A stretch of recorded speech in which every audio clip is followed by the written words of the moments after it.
ladies and gentlemen, and welcome to another replay cast. Today we are looking at the game in the Leopard 1, the tier 10 German medium tank on Serene Coast.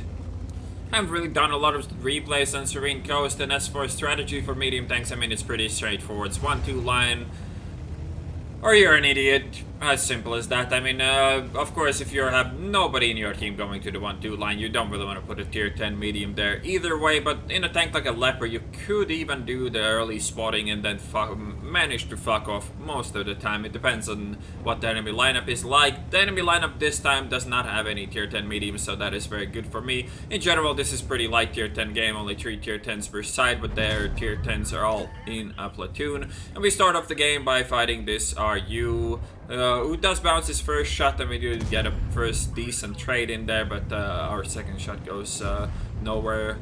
So, you know, we're gonna abort that. There is one shitter in the RD, so we need to be careful of that. And now we find a Type 61 here as well. And the problem with fighting a Type 61, it doesn't really have a lot of disadvantages fighting a Leopard. The same alpha damage, worse reload obviously, but once he's shooting other people, I can take advantage of that, on, you know, unless I bounce off a Type 61, and then I can cry every time.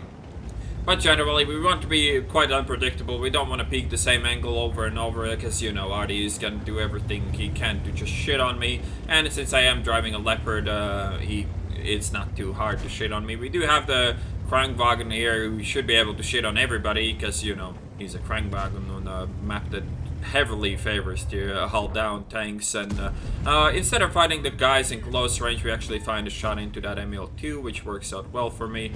Free damage is always nice. And now just looking for some more shots, and the 54, that wasn't a very good shot, or and, you know, it didn't really go where we really wanted it to either. Trying to help out maybe this Panther 88, not like he really needs the help, but the ML2 we could definitely shoot at, but, you know, accuracy, boys, accuracy, best accuracy in the game, pretty much on this tank, but it's too hard to hit that one.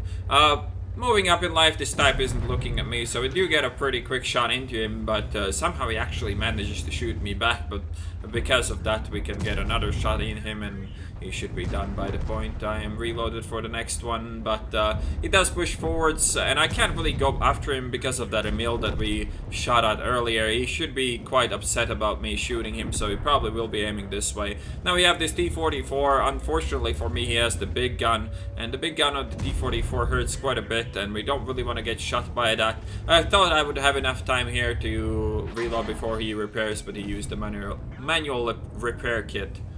God damn, English is hard.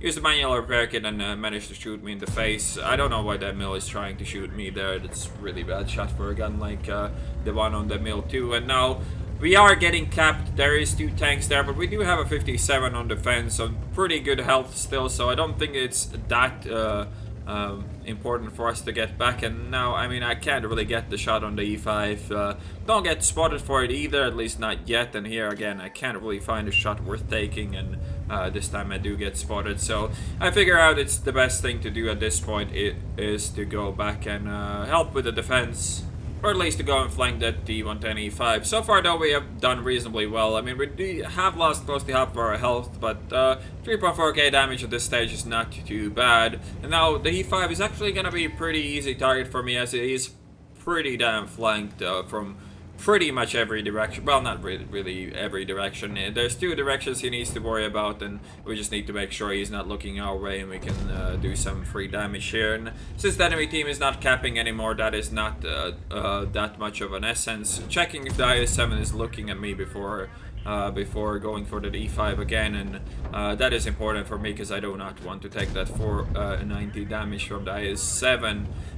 Then again, it seems that the IS-7 is busy with other things, and we could get a pretty decent flank going on these tanks that are trying to cap, so we're gonna go for exactly that. The IS-7, you can see on the mini-map, is going for me, but I can't really stop here, and I don't really want to stop here, so we're gonna keep on pushing, and hopefully this works out well. This is a bit of a YOLO play, and this could have cost me quite dearly, but we go for this one, and there's a really nice pocket here to hide, so the 57 can't actually go for me, and the IS-7 gets stopped by the Krankwagen Krongwagen, whatever you call it.